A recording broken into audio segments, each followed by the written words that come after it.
Pumpkin season already? Is it pumpkin season? Yum.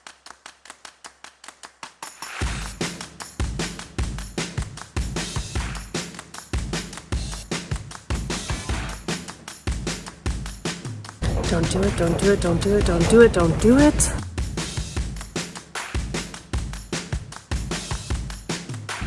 All right, I'll do it.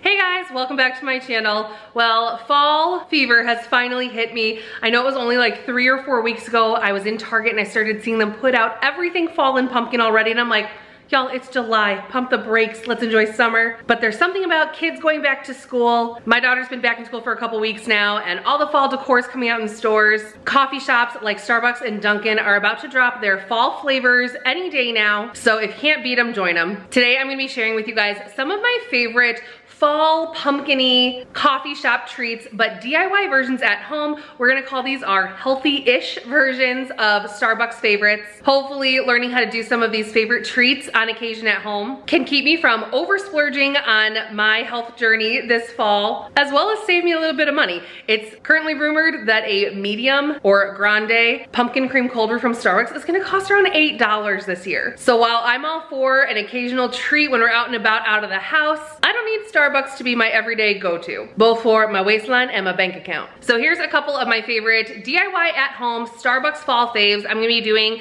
a version of pumpkin cream cold brew. I also have a little spin on the cream cheese stuffed pumpkin muffins. And even though everyone is pumpkin crazy, we can't forget about one of the best fall flavors, apple. So I have a fun apple tart to share with you guys too. My house may not be full of fall decor yet, but let's light a fall scented candle, get in the fall mood, and whip up some fall faves. The pumpkin cream cold brew is definitely one of Starbucks' most popular holiday and seasonal drinks, but it's so easy to make right at home with a few simple ingredients.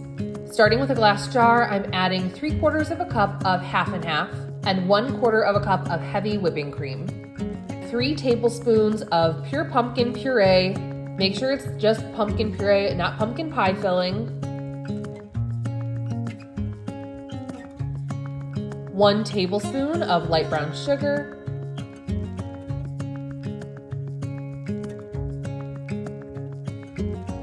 a teaspoon of pumpkin pie spice, a sprinkle of salt, that's optional. I think it adds great depth of flavor. I almost forgot 1 teaspoon of vanilla.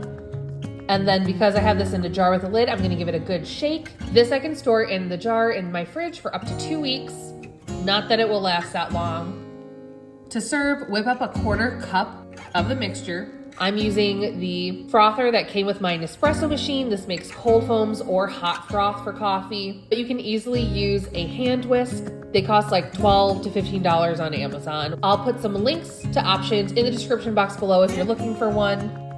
Whip it and add it to plain black cold brew. Starbucks and Dunkin' usually add simple syrup to their coffee and then also add the cold foam on top.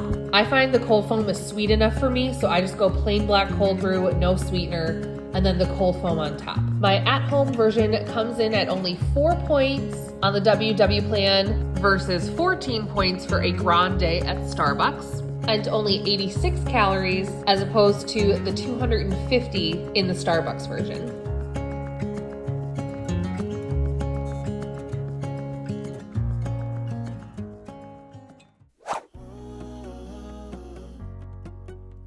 A pumpkin flavored treat that everyone loves at Starbucks every fall, and that's the pumpkin cream cheese muffin. Now we're doing a version at home, and it's only 3 ingredients. That's right, just 3 simple ingredients to make these delicious, moist, and we're doing bite-sized mini muffins. The first step in making these mini muffins is to take softened cream cheese. I ended up needing about 1.5 8-ounce bricks, and we're going to scoop out 1 teaspoon portions and put them on some either parchment or wax paper on a plate, and then pop them into the freezer to get hard.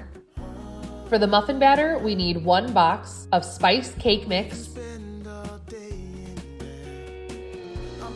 and 1 can of pure pumpkin puree. Mix those 2 ingredients together in a bowl. It's going to be very thick. I added 1/2 cup of water. You want a smooth cake batter consistency. Shut the lights, go infrared.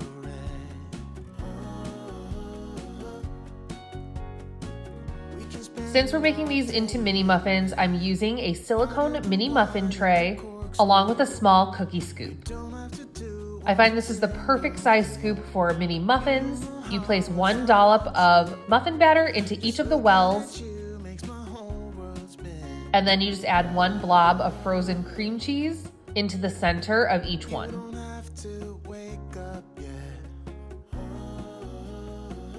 These are gonna bake at 375 degrees for about 12 minutes until they're set through. This recipe makes 48 mini muffins and comes out to 3 points for 2 mini muffins on the WW plan, and 107 calories for 2 mini muffins. Lila's home from school. Ready for a taste test? Yep. All right, go ahead. You can take one, they're cool.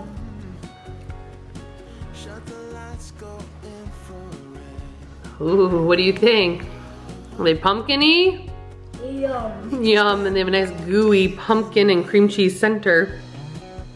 Did you like it? Did you like that? It was good? You want more? More, please? Please.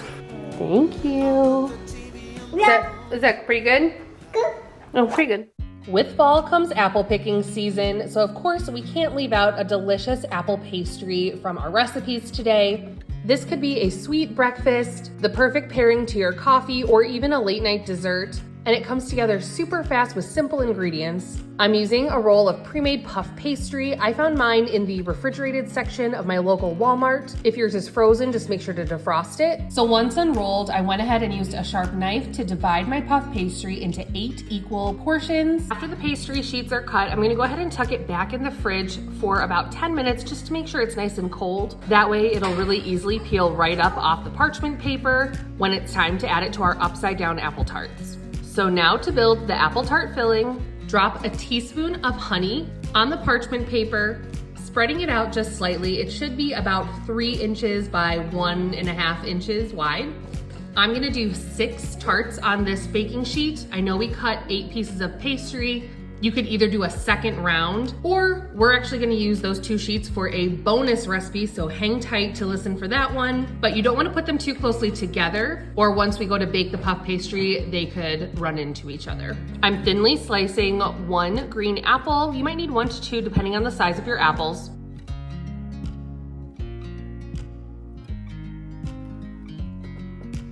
We're gonna go ahead and sprinkle them with a little bit of cinnamon, layer on our green apple slices, and then grab our puff pastry from the fridge, and now it's nice and cold and easily peels right off of that parchment we cut it on, and layer down 1 rectangle of puff pastry right on top of each section of apples. Then to seal them down, I'm just using my thumb to press the puff pastry surrounding the apple filling. That's just gonna make sure that the filling bakes into the pastry and the pastry just doesn't end up as a puff on top. Finally, we're cracking and whisking up 1 egg for an egg wash. We're just gonna lightly brush that along the top side of all the pastries.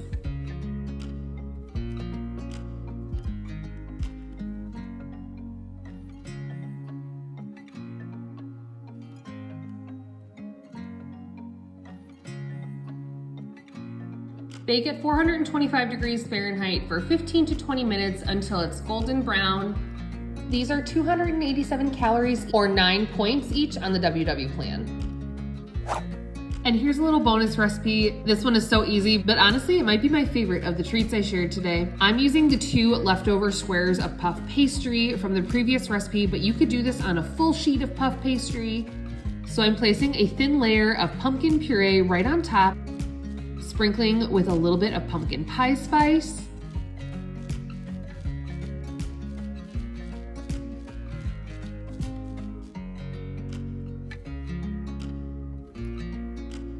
and just a pinch of brown sugar spread across the surface.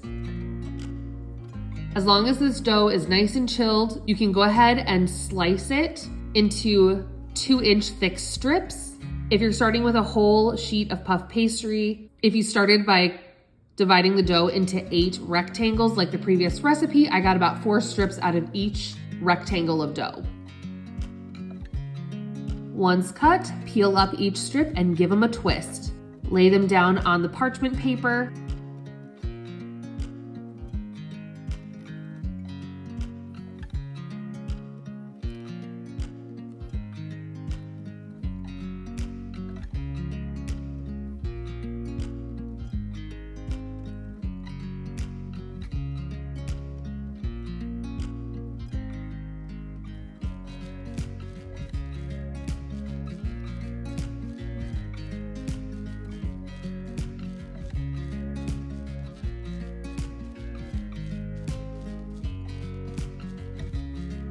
And then we're gonna take some of that leftover egg wash and brush it on the raw side of the dough.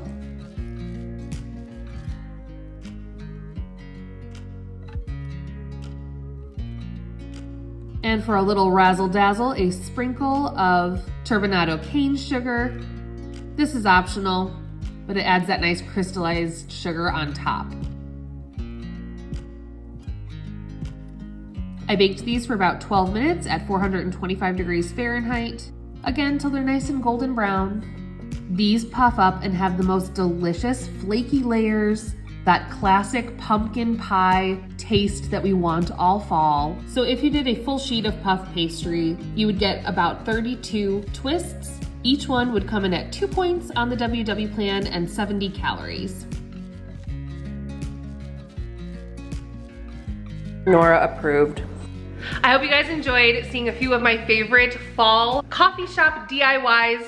Hopefully you can find something that you like to make at home and skip some of those Starbucks trips this fall. I did not make all of those treats in one day. It took me maybe like 2 days to make them. But if you wanted to have your own little baking pumpkin palooza, all of the treats I shared freeze amazing. So we did half of the pumpkin mini muffins out. My daughter loves taking them for school snack. Please. I just pulled these out and Nora's already asking, please, please more. She knows what these are, she loves them. They freeze great. You just take them, put them on a plate, and honestly, the muffins thaw really quickly. You could just leave them sit out for like 10-15 minutes and they're ready to enjoy. Others, like the apple tart, just pop in your air fryer or in the oven on a low heat for a few minutes just to re-toast it after they thaw on a plate, and they're like fresh from the bakery, ready to enjoy. Anyway, thank you guys so much for watching today's video. Please hit the like button if you enjoyed today's recipe video. Don't forget to subscribe so you don't miss out on my future ones, and until next time, bye.